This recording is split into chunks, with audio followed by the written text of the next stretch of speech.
Salut les artistes et bienvenue à Cava chez soi pour notre défi à 3D. Aujourd'hui, je vous propose un projet qui demande que 2 matériaux. Le premier sera du carton recyclé. Ici, j'ai une boîte de craquelin, mais vous pouvez aussi utiliser une boîte à céréales, vraiment tout ce que vous avez disponible. Pour le projet aujourd'hui, il ne vous faudra que 2 matériaux. Le premier, c'est du carton recyclé. Le mien, je l'ai pris d'une boîte à craquelin. Boîte à céréales, ça pourrait bien fonctionner. Expérimentez avec ce que vous avez. Il y en a qui sont très épais et difficiles à couper, tandis que d'autres seront plus faciles. Et ensuite, il vous faut quelque chose pour couper, comme des ciseaux.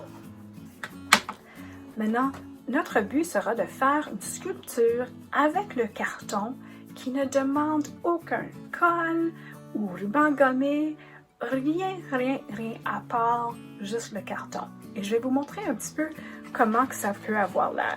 Alors, voici le mien, il est tout un petit peu défait, mais... Vous voyez? Alors, cette sculpture ici, c'est faite tout simplement en prenant des morceaux de carton. Moi, j'ai choisi de les couper en rond, mais si c'est trop difficile, vous pouvez utiliser des carrés, des rectangles, des triangles, vraiment n'importe quelle forme que vous désirez. Mais l'essentiel pour les attacher ensemble, c'est de prendre votre couteau et de couper des petites coupures comme ceci. C'est comme s'il a 2 pattes.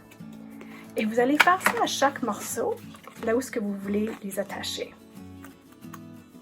Alors, je prends mes 2 et je les croise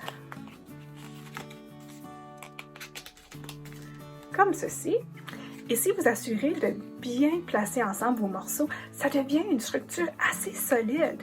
Donc, vous pouvez monter pas mal haut avec et ça vous donne beaucoup de possibilités. Si vous aimeriez, vous pouvez aussi colorier votre carton, le peinturer, le recouvrir d'un papier décoratif. Ça, c'est ouvert à vous, mais j'ai vraiment hâte de voir ce que vous allez créer. Comme toujours, une fois que vous avez construit votre sculpture en carton, prenez une photo et partagez-le avec nous. Ça me fait tellement sourire de voir vos projets. Vous pouvez le partager en dessous de ce post ici ou sur les médias sociaux en utilisant #CavaChezSoi.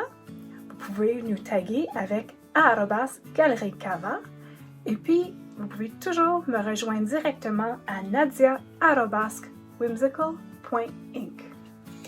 Alors vous avez peut-être deviné que cette semaine, mon thème c'est les formes géométriques. N'oubliez pas de revenir demain après-midi pour Studio Cava pour voir comment je vais utiliser les formes géométriques en peinture. À demain!